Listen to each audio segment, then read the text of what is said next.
स्वागत है आप सभी का आयुर्भास्कर चैनल पे। जो भी उत्तर प्रदेश आयुर्वेद स्टाफ नर्स के उम्मीदवार हैं, आवेदक हैं मुख्य परीक्षा के, उनके लिए बड़ी अपडेट आ चुकी हैं। आपके मुख्य परीक्षा की तिथि जो है घोषित हो चुकी है और अभी हाल फिलहाल में जैसे ही डेट अनाउंस हुई है, डेट तो पहले से आपको पता था, एडमिट कार्ड जैसे ही जारी हुआ वैसे ही आप सभी के सामने जो है अपडेट दिया जा रहा है। और आप सभी को पता होगा कि आपके जो परीक्षा की तिथि है वो 23 फरवरी को निर्धारित की गई है। जैसे कि यूनानी वालों की जो परीक्षा तिथि थी 16 फरवरी को थी, तो आपकी भी परीक्षा तिथि आपको पहले से पता थी कि 23 तारीख को जो है आपकी परीक्षा निर्धारित है। तो हमने पहले भी बताया था, बहुत सारे स्टूडेंट पूछ रहे थे एडमिट कार्ड कब तक जारी होगा, तो हमने बताया था कि जैसे यूनानी स्टाफ नर्स का जो एडमिट कार्ड है 3 से 4 दिन पहले जारी हुआ, तो उसी तरह से आपका भी एडमिट कार्ड जारी हो जाएगा। तो जैसा कि कहा गया उसी तरह से आयोग ने आपका एडमिट कार्ड जारी किया है। उससे रिलेटेड जो है अपडेट आपको इस वीडियो में मिलेगी। बताया जाएगा कि कैसे आपको एडमिट कार्ड डाउनलोड करना है, कैसे आप एडमिट कार्ड प्राप्त कर सकते हो, क्या क्या चीज़ें लेकर के एग्ज़ाम हॉल में आपको जाना है, और क्या चीज़ जो है पहले की तरह रहने वाला है। जो प्री एग्ज़ाम दे करके आए हो आप, तो उसमें कुछ चीज़ें ऐसी हैं जो कि इस एग्ज़ाम में भी आपको देखने को मिलेगा, ठीक है। और सबसे इंपॉर्टेंट चीज इस वीडियो में बात करेंगे, जो तैयारी आयुर्भास्कर इंस्टीट्यूट द्वारा आपकी कराई गई है, उसी तैयारी को अपने दिमाग में रख करके, अपने नोट्स में रख करके, कैसे आप जो दूसरा स्टेप है, पहला स्टेप तो आप पार कर चुके हो, दूसरा स्टेप जो है आप कैसे क्रॉस करोगे, और फिर डीबी में आपको क्या की चीजें तैयार करनी है। एक ही जगह पे पूरा समाधान हम देने वाले हैं, तो वीडियो में लास्ट तक बने रहिएगा।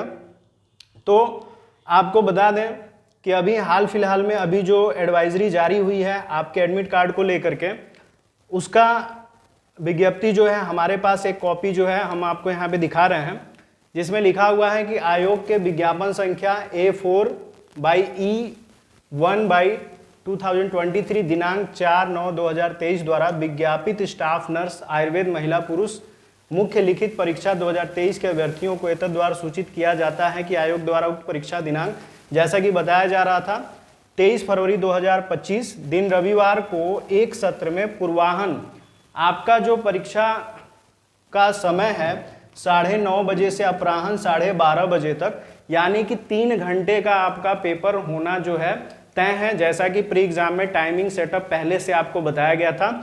और बात करते हैं परीक्षा में अंक की, तो वो 85 नंबर का ये भी होगा, और प्री एग्जाम भी 85 नंबर का ही था। लेकिन इसमें परीक्षा में जो प्रश्न दिखेंगे आपको, लिखित परीक्षा होगी, ऑफलाइन मोड में एग्जाम होगा, प्री एग्जाम भी ऑफलाइन मोड में ही था। ये लिखित परीक्षा है जिसमें क्वेश्चन पेपर आपको मिलेगा और आंसर आपको लिख करके देना है। जो नहीं जानते हैं वो जान लें। तो 12:30 बजे तक एग्जाम होगा लखनऊ जनपद में। कहाँ पे होगा? जिनके भी सेंटर मिलेंगे वो सारे सेंटर जो है लखनऊ में ही होंगे। और कहाँ पे होगा? उत्तर प्रदेश लोक सेवा आयोग शिविर कार्यालय। उत्तर प्रदेश लोक सेवा आयोग का जो शिविर है, जो कार्यालय है, सेक्टर डी, लोक सेवा आयोग का जो कार्यालय है सेक्टर डी, अलीगंज, लखनऊ के परीक्षा भवन भूतल यानी कि ग्राउंड फ्लोर पर, जहां पे यूनानी स्टाफ नर्सों का मुख्य परीक्षा हुई थी, जहां पे यूनानी स्टाफ नर्सों की मुख्य परीक्षा हुई थी, वहीं पे आपका भी मुख्य परीक्षा होना है। यानी कि उत्तर प्रदेश लोक सेवा आयोग शिविर कार्यालय सेक्टर डी, अलीगंज, लखनऊ के परीक्षा भवन भूतल पर आयोजित की जाएगी।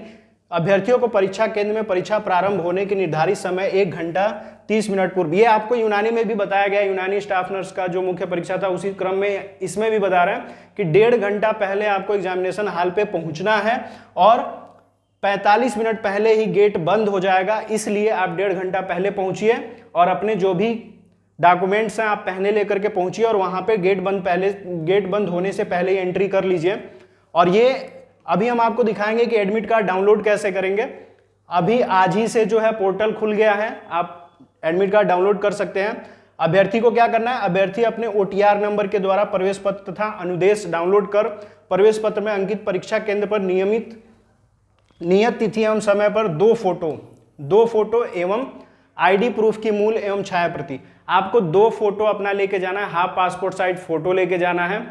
और जो भी डॉक्यूमेंट आपका होगा जो कि आइडेंटिटी प्रूफ के लिए लीगल हो, चाहे आप आधार कार्ड ले लीजिए, निर्वाचन कार्ड ले लीजिए, ड्राइवरी लाइसेंस ले लीजिए, ये ओरिजिनल आपको चाहिए, और उसकी एक फोटोकॉपी भी आपको लेकर के वहां पे जाना होगा।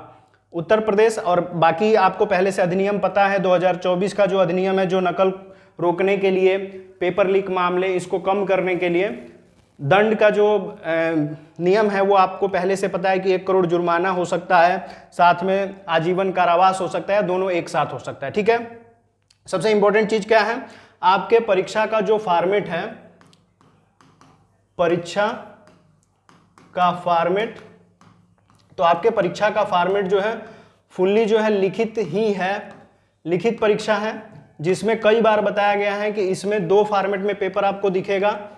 प्रश्न जो दिखेंगे लघु उत्तरीय, और दूसरा जो है वो दीर्घ उत्तरीय प्रश्न आपको दिखने वाला है, दीर्घ उत्तरीय, मतलब कि 2 खंड में आपको पेपर दिखेगा। एक में आपको शॉर्ट नोट टाइप के क्वेश्चन के आंसर देने होंगे और एक में लॉन्ग आंसर देना होगा, दीर्घ उत्तरीय होगा। प्रश्न के उत्तर लिखने का तरीका पूरी तरह से आपको बताया गया है, जेन्युइन है, जैसे आप बोर्ड का एग्जाम देते थे उसी तरह का है, आपको उसी तरह से लिखना है। ज़्यादातर अपने शब्दों का प्रयोग कीजिए, अपने तरीके से आंसर लिखने का जो है कोशिश कीजिए, और जो भी क्वेश्चन पूछा जाए उसको टारगेट करके जो है क्वेश्चन को टारगेट करके ही आंसर देना है।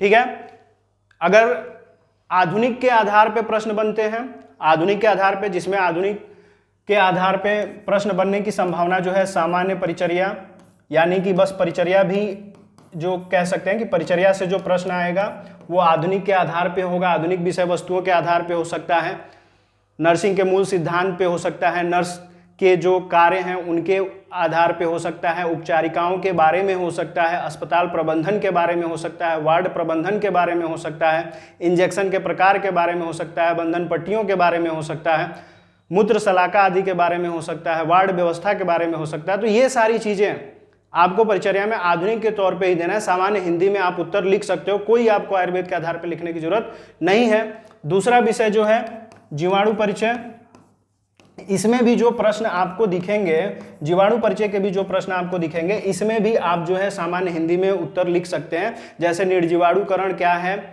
विसंक्रमण की विधियां लिखिए, संक्रामक रोग क्या है, जीवाणुओं से होने वाले रोग क्या हैं, ये अपने तरीके से आप इसमें लिख सकते हैं। कोई भी टिपिकल आयुर्वेद या संस्कृत के श्लोक सबमिट करने की जरूरत इसमें नहीं है। जब तक आपसे न पूछा जाए किसी आचार्य के बारे में, किसी संहिता के बारे में, तब तक उसके अनुसार जवाब देने की जरूरत नहीं है। उसी तरह से आप अगर देखें, जीवाणु परिचय हो गया, मानस रोग में भी आप आयुर्वेद और आधुनिक का प्रयोग करके आधुनिक चिकित्सा के अंतर्गत जो है आप उत्तर सबमिट कर सकते हैं। प्रसूति में भी बहुत सारे ऐसे टॉपिक हैं जो कि आप जनरल तरीके से आप लिख सकते हैं। प्रसूति एवं बाल रोग का जो टॉपिक है, प्रसूति एवं बाल रोग, इन सभी टॉपिक में भी आप जो है सामान्य हिंदी के शब्दों का प्रयोग कर सकते हैं। जैसे अगर पूछा जाए कि परिवार कल्याण कार्यक्रम के बारे में लिखिए, परिवार नियोजन की विधियां लिखिए, मातृ स्वास्थ्य सुरक्षा क्या होता है, टीकाकरण, ये सारी चीजें जो है आप सामान्य हिंदी में लिख सकते हो, कोई दिक्कत नहीं है। इसके अतिरिक्त भी मासानुमासिक जो वृद्धि है उसको भी आप सामान्य हिंदी में लिख सकते हैं, क्योंकि उसमें जब तक आयुर्वेद का मेंशन ना हो, किसी आचार्य का मेंशन ना हो, किसी ग्रंथ, किसी संहिता के बारे में ना पूछा जाए, तब तक आयुर्वेद के शब्दों का प्रयोग नहीं करेंगे, आप सामान्य भाषा में लिख सकते हैं। और जो दीर्घ उत्तरीय प्रश्न है, जब 300, अधिकतम 300 शब्द कहा जा रहा है, तो 300 से ज्यादा नहीं होना चाहिए, उससे कम हो सकता है, 300 शब्दों तक हो सकता है, 300 शब्द से कम हो सकता है, लेकिन 300 शब्द से ज्यादा लिखने की जरूरत नहीं है। ये प्रश्न जो है 15 नंबर के हैं, कई बार बताया गया है। और जो लघुत्तरीय प्रश्न है वो 5 नंबर के हैं। जब 125 शब्द इसमें कहा जा रहा है, शब्द सीमा 125 है, तो 125 शब्द से ज्यादा लिखने की जरूरत नहीं है। ये तरीका है आपको लिखने का। बाकी ऐप पे आपको जो क्लासेस दी गई है उसमें हर क्लास में चिल्ला चिल्ला करके बताया गया है कैसे लिखना है, क्या करना है, आंसर कैसे सबमिट करना है, सारी चीजें डिटेल में बताई गई हैं। ठीक है, अब इससे रिलेटेड कोई भी कंफ्यूजन अगर होता है आपको, तो यूट्यूब पे हमारे चैनल पे इस वीडियो में आप कमेंट करके बता सकते हैं और सारी चीजें उसमें बताई जाएंगी। आइए देखते हैं कैसे आपको एडमिट कार्ड डाउनलोड करना है, कैसे आप एडमिट कार्ड डाउनलोड कर सकते हैं। तो आपको कुछ नहीं करना है, डायरेक्टली आप जो है गूगल के सर्च बार में आप यूपीपीएससी की ऑफिशियल वेबसाइट को ओपन कर लीजिएगा, जैसे कि आपके सामने खोला जा रहा है, यहाँ पे देख सकते हैं। ये यूपीपीएससी की ऑफिशियल वेबसाइट है। आप जैसे ही क्रोम में या गूगल सर्च बार में आप सर्च करोगे तो ऐसे जो है लोगो खुल के आएगा। ये ऑफिशियल वेबसाइट है Uttar Pradesh public service commission का। आप यहाँ पे देखेंगे तो एक पहले सबसे ऊपर ही ये जो लोगो है, जो पोर्टल पे ये टैग जो है फ्लक्चुएट हो रहा है, चल रहा है, फ्लैश हो रहे हैं, तो इसमें सबसे ऊपर ही आपका ये जो है एडवर्टाइजमेंट जो है चल रहा है। आप इस पर क्लिक कर सकते हैं। जैसे ही क्लिक करेंगे, एक तो यहां पे एडवाइजरी आ जाएगी, जो एडवाइजरी हम आपको दिखा रहे थे अभी, वो एडवाइजरी आ जाएगी। और अगर आपको अपना एडमिट कार्ड लेना है तो आप यहां पे चले आइए। यहां पे देखिए चल रहा है, यहां पे सबसे पहले ही चल रहा है admit card, click here to download admit card for advertisement number staff nurse Ayurveda male female के लिए। तो आप यहां पे क्लिक कर लीजिए।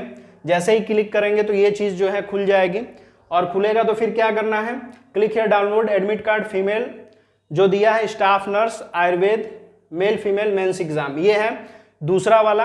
और ये 2 दिया हुआ है जिसमें mains exam 2023, mains exam 2023, 2 link दिया हुआ है मेल फीमेल के लिए। आप कोई भी लिंक क्लिक करके आप यहां से एडमिट कार्ड डाउनलोड कर सकते हैं। तो जैसे ही आप क्लिक करेंगे, कुछ डिटेल भरना होगा आपको।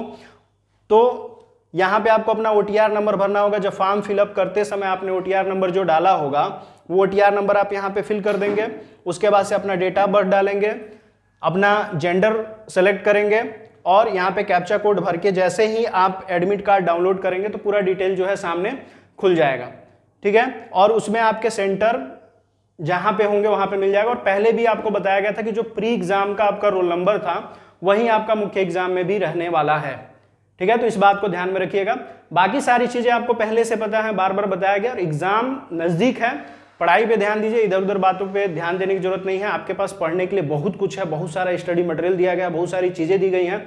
कोई भी इधर उधर की बात ध्यान में मत रखिए। जितने भी इंपॉर्टेंट टर्म है, जितने भी इंपॉर्टेंट टॉपिक हैं, सिलेबस के अकॉर्डिंग आपको दिए गए हैं।